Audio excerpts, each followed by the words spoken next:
দরকার ছিল শিল্প, পিসি শোনালো লন্ডনের গল্প। যুবকরা চাইলো কাজ, পিসি বলল চপ ভাজ।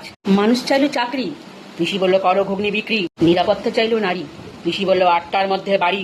এগুলো তো ছিল আগের কথা, এবার এলো বদল। সত্যিই কি আমরা পাবো আমাদের অধিকার? তাহলে চলো দেখি বিজেপি সাধারণ মানুষের জন্য কি কি সংকল্প নিয়েছে। 1. নিম্ন মধ্যবর্তী মহিলাদের জন্য মাসিক 3000 টাকা।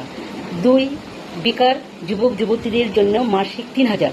3 নম্বর, প্রতিযোগিতামূলক পরীক্ষার প্রস্তুতিতে মাসিক দেবে 15,000।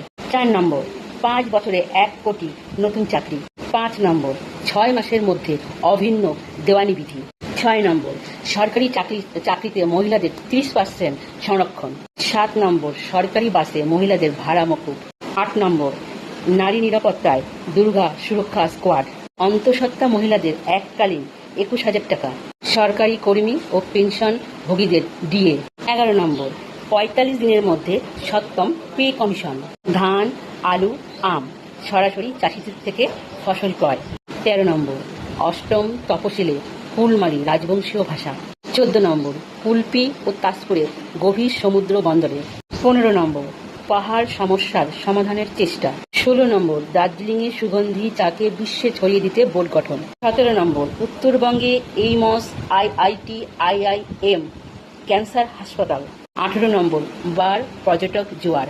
19 নম্বর ও শেষ, পিএম মৎস্য প্রকল্পের আওতায় মৎস্যজীবীরা। এখন কথা হচ্ছে বন্ধুরা, এতগুলো সুবিধা সত্যিই কি সাধারণ মানুষ পাবে? যদি সত্যিই সাধারণ মানুষ এইসব সুবিধাগুলো পায় তাহলে বদল এনে সাধারণ মানুষ কোনোই ভুল করেনি। আমরা সাধারণ মানুষ আশা রাখবো আমাদের সঙ্গে যে প্রতিশ্রুতি করা হয়েছে সেগুলো যেন সম্পূর্ণভাবেই সাধারণ মানুষ আমরা যেন পাই।